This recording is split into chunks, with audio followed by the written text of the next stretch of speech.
السلام عليكم ورحمة الله وبركاته. ازيكم حبايب قلبي؟ معاكم جيجي من قناة وصفات مع جيجي كل حياتي. النهاردة هنعمل مع بعض وصفة جميلة جدا، وصفة لتوريد الشفايف وشفايف جذابة كده ممتلئة. الوصفة دي يا بنات هتعجبكم جدا جدا وغير مكلفة خالص. مكونات موجودة عندنا في البيت. دايما بنكون حريصين ان احنا نعمل وصفات سهلة غير مكلفة بمكونات عندنا في البيت وتكون طبيعية. الوصفه بتاعتنا النهارده سهله جدا. قبل ما نقول مكونات الوصفه ما تنسوش تشتركوا في القناه وتفعلوا الجرس عشان يوصلكم كل فيديوهاتي ان شاء الله اول باول. الوصفه بتاعتنا بقى عباره عن مكون واحد فقط وهو القرفه. هنحتاج معلقه واحده بس من القرفه. يلا بينا نعملها مع بعض. نجيب الطبق بتاعنا، هناخد معلقه واحده من القرفه عشان معلقه صغننه، وهنحتاج عليها معلقة واحدة من الفازلين. اي فازلين عندك، اي نوع فازلين عندك. هناخد معلقة واحدة بالشكل ده.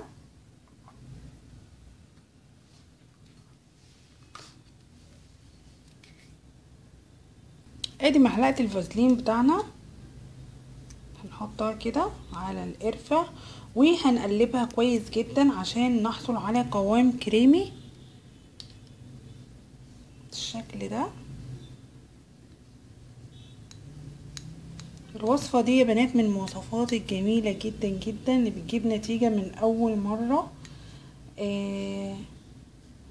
بس حاولي قبل ما تعملي القرفة، حاولي قبل ما تعملي الوصفة ديت اعملي تقشير للشفايف. والتقشير ده هيكون ازاي؟ هتجيبي نص ليمونة وهتجيبي معلقة سكر وهتغمري نص الليمونة كده تغمسيها في السكر وهتدعكي بيها الشفايف، تدلكيها كده بالراحة. طبعا بلاش الدعك جامد قوي عشان ما تلتهبيش شفايفك. وبعديها على طول هتكوني مجهزة الوصفة بتاعتك دي وهتدعكي بيها شفايفك، يعني بحركات دائرية كده من فوق لتحت ومن تحت لفوق. وهتحصلي على نتائج جميلة جدا جدا يا بنات ان شاء الله. الوصفة دي جميلة جدا ومجربة، هتعجبكم قوي. بكده تكون الوصفة بتاعتنا يا بنات بقت جاهزة اهيت. قوام كريمي زي ما احنا شايفين اهو.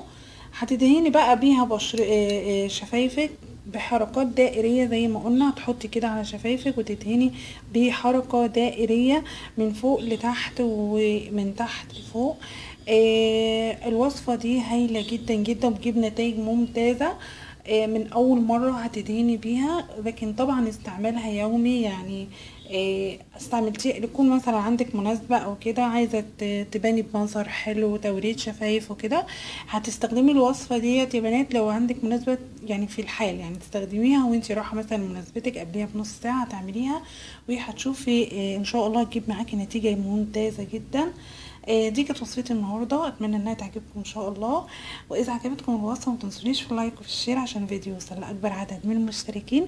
وما تنسوش تشتركوا في القناه اللي ما اشتركش في القناه، واكتبوا اقتراحاتكم وارائكم والفيديوهات اللي تحبوا تشوفوها على قناتي والوصفات.